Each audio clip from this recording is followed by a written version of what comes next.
Comment se sentent les jeunes LGBT+ et leurs parents? Et qu'en est-il de la santé mentale des parents LGBT+ et celle de leurs enfants?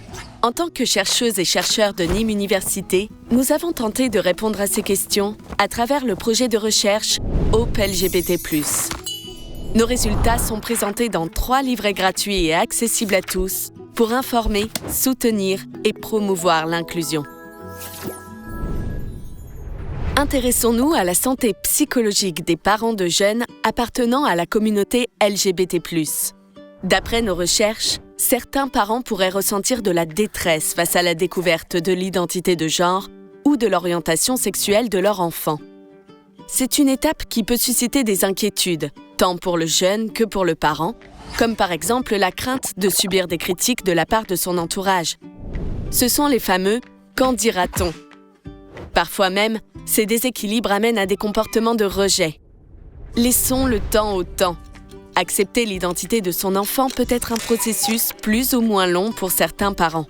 Dans notre recherche, 167 parents de jeunes LGBT+ ont été interrogés afin de mieux comprendre leur vécu et leurs ressources. Nos résultats montrent que ces parents présentent un taux d'anxiété plus élevé que la population générale française. L'état de leur santé mentale est étroitement lié à la stigmatisation à laquelle ils doivent faire face, mais également à leur niveau d'acceptation vis-à-vis de leur enfant. En effet, nos résultats ont montré que plus les parents étaient acceptants, et meilleure était leur santé mentale. Prendre le temps de comprendre, d'écouter et de discuter sans jugement, tout en créant un environnement sécurisant avec son enfant, contribue au bien-être de chacun et garantit une relation parent-enfant plus authentique et plus épanouissante. Quelles émotions et défis rencontrent les parents LGBT+ dans leur quotidien? Même si les droits des personnes LGBT+ ont beaucoup évolué ces dernières années, les parents de cette communauté continuent de rencontrer beaucoup d'obstacles dans l'accès à la parentalité et subissent de nombreuses discriminations. Et pourtant, il semblerait que ces parents développent des ressources solides pour gérer ces situations. Dans notre recherche, 247 parents LGBT+ ont été interrogés. Et parmi eux, seuls 2% présentaient des symptômes dépressifs, alors que cela concerne environ 16% de la population générale. Mais alors, pourquoi? Les parents LGBT+ semblent développer de nombreuses ressources, et notamment plus de pratiques parentales de soutien, comme l'autonomie et la confiance, et moins de pratiques de contrôle basées sur la privation et la punition, ce qui semble peser dans la balance. Se rapprocher d'autres personnes ou familles LGBT+, peut aussi être d'un grand soutien. Ces espaces d'échange permettent de partager son vécu en toute bienveillance et d'en apprendre davantage sur ses droits.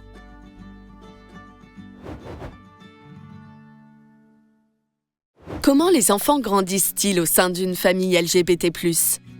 Parfois, le fait de ne pas avoir une famille comme la plupart des autres enfants, c'est-à-dire avec un papa et une maman, peut amener certaines personnes, enfants comme adultes, à traiter ces familles différemment, à les juger comme moins bien, simplement parce qu'elles sont différentes.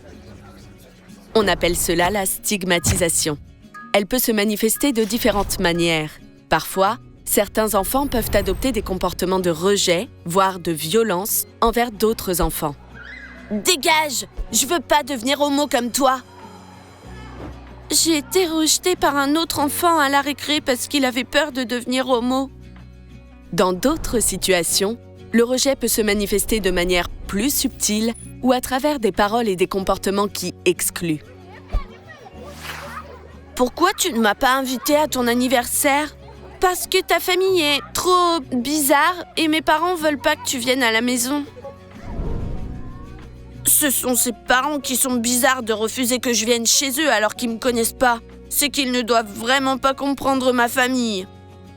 Ou encore, pour ne pas risquer d'être rejetés, certains enfants choisissent de cacher des aspects de leur vie. C'est ce qu'on appelle la dissimulation. Tu peux dire à ton amoureuse de pas venir à la fête?